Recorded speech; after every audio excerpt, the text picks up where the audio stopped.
आप सभी श्रोताओं का मेरे YouTube चैनल स्टोरीज विद अनुपम में स्वागत है। आज मैं पुनः आपके समक्ष एक अन्य कहानी लेकर उपस्थित हुई हूँ। यहाँ मैं दो पंक्तियाँ कहना चाहूँगी। कहानियों का दौर थम नहीं सकता, है सच्चाई इनमें, इनका रूप बदल नहीं सकता। जी हाँ, जीवन को अच्छे से जीना ही आज की प्राथमिकता को दर्शाता है। आज हम जिस मुश्किल दौर से गुजर रहे हैं उससे हम सभी वाकिफ हैं। वक्त के इस कठिन दौर से हम हिम्मत व संयम से काम ले सकते हैं। समय कभी नहीं रुकता है। हम सब जानते हैं, अगर आज परिस्थितियां हमारे अनुकूल नहीं हैं तो ऐसा नहीं है कि अच्छा वक्त आएगा ही नहीं। लोगों ने वर्तमान समय में बहुत कुछ खोया है, लेकिन सब कुछ खोकर भी जीवन को जीने की कला को समझा है।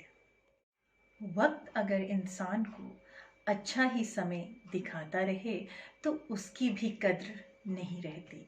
इसलिए अच्छा बुरा समय आता ही रहेगा।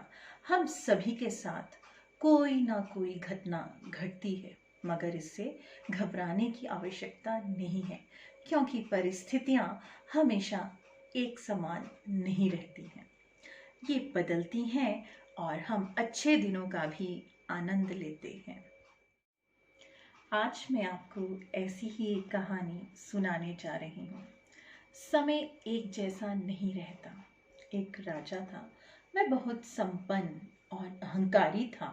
वह सोचता था कि पैसे के बल पर दुनिया के सब कामकाज चलते हैं।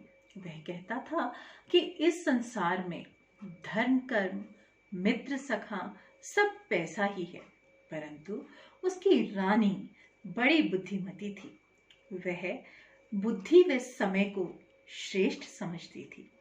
उसका कहना था कि दुनिया पैसे के बल पर नहीं चलती, बल्कि बुद्धि व समय के बल पर चलती है। एक दिन राजा ने रानी से पूछा, रानी सच कहो, दुनिया में पैसा श्रेष्ठ है या फिर समय व बुद्धि? तो वह उत्तर देती है, बुद्धि व समय से ही सभी काम संपूर्ण होते हैं। बुद्धि व समय का सही ढंग से प्रयोग न हो तो पैसा किसी काम नहीं आता। ऐसा सुनने पर राजा क्रोधित हो जाता है। ना तो वह बुद्धि को श्रेष्ठ समझता है और ना ही समय को। समय इतना बलवान है जिसने बड़े से बड़े राजाओं का घमंड व राजपाट समाप्त कर दिया।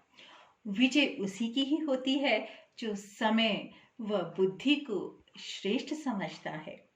राजा अभिमान में चूर होकर रानी से कहता है, तुम्हें समय और अपनी बुद्धि पर बहुत घमंड है, तो जाओ, मैं तुम्हें राजमहल से निकालता हूँ।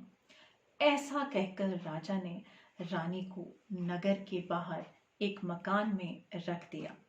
सेवा के लिए 2-4 नौकर भेज दिए, परंतु धन नहीं दिया।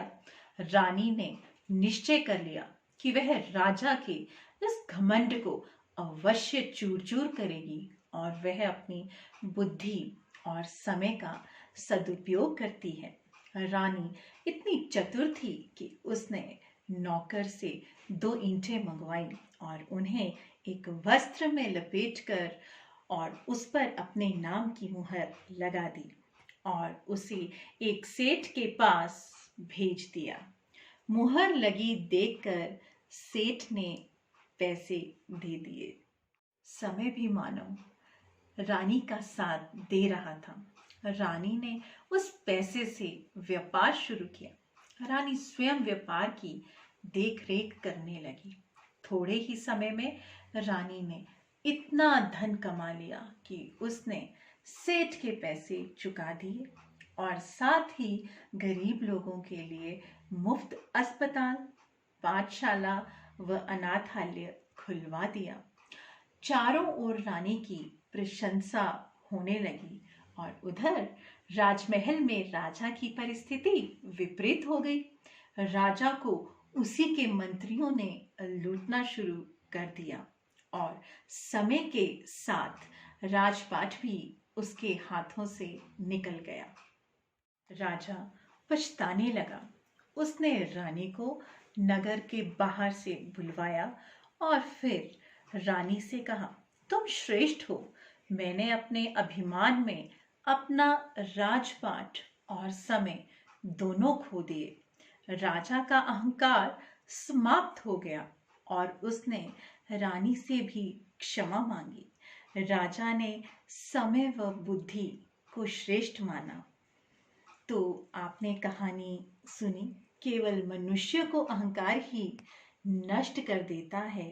अगर समय रहते राजा रानी के साथ बुद्धि व समय की कीमत के महत्व को समझता तो उसे यूं अपने राजपाट से हाथ ना धोना पड़ता। मैं वर्तमान समय की परिस्थिति यानी कोविड जैसी गंभीर समस्या को देखते हुए ये कहना चाहती हूँ कि हमारे देश के भविष्य को संवारने वाले हमारे छात्र व छात्राएं अपने समय व बुद्धि का परिचय विवेकशील ढंग से दें और अपने समय का सदुपयोग करके अपने भविष्य को संवारें। हमारी आज की कहानी हमें यही संदेश देती है कि समय व बुद्धि सर्वश्रेष्ठ व सर्वोपरि है। और अंत में मैं आपसे यही कहना चाहूंगी, मुश्किल वक्त को भी हम बदल कर रख सकते हैं। मुश्किल वक्त को भी हम बदल कर रख सकते हैं। हो हौसले बुलंद तो हम दुनिया बदल सकते हैं। आज की हमारी कहानी यहीं समाप्त हुई। धन्यवाद।